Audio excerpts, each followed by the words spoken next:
all, to ourselves or to others. I say to you, not yet. Not yet. Plus, the day America falls is actually the day the Spanish and the French come back. All right, what's the time? Testing, testing. Can you hear me?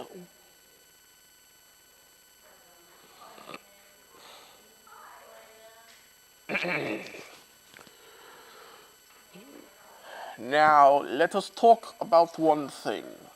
One thing only.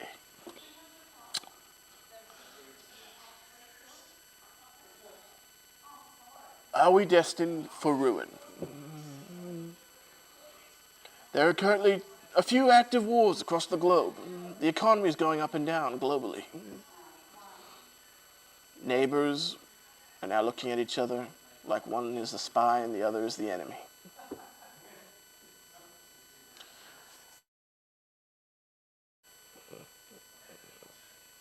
Today, I declare to Australia the founding of a new order, the Oceanian Federation.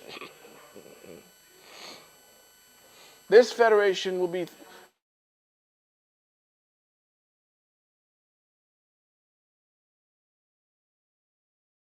organization, the formation of the Oceanian Federation.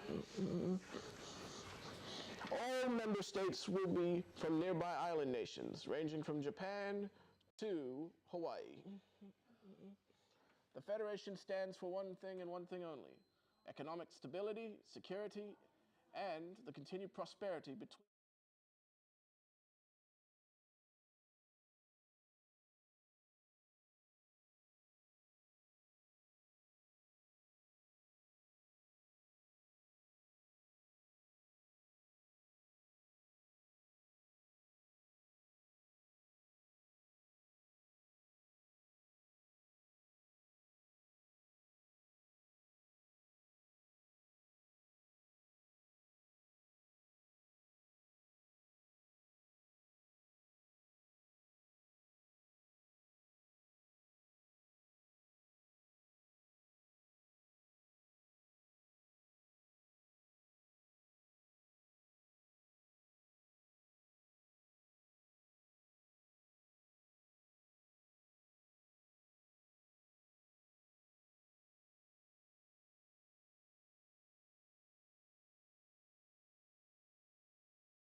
a proper Senate, if you will, where decisions on the country's next steps will be decided on a single vote.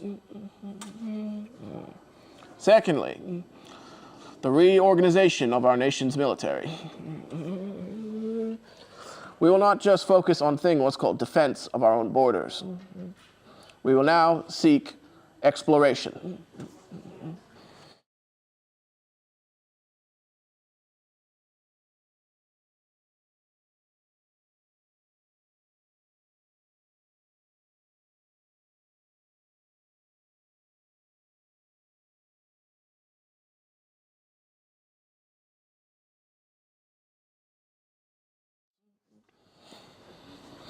I've spoken it over with our various allies across the globe, and I do say that Mars, especially the bigger real estate of Mars, should belong to the Australians. And it is agreed upon that whoever lands first with the largest army and the largest colonists will inhabit the larger regions of Mars. But whoever lands first will determine the national identity of the planet. Therefore, here's to hoping that Mars becomes Australian.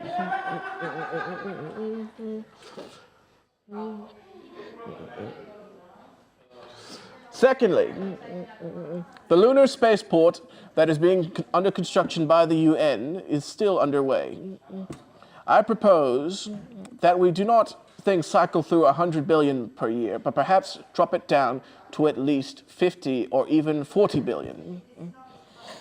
Our country needs to focus more on international assets, such as we need to sell more oil, more uranium, but also thinking more on our own country's economic stability.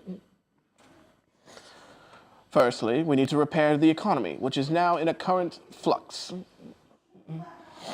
It seems to continue to go down and down, and there are only a handful of pillars to keep the country afloat. Those pillars being alcohol, cigarette tax.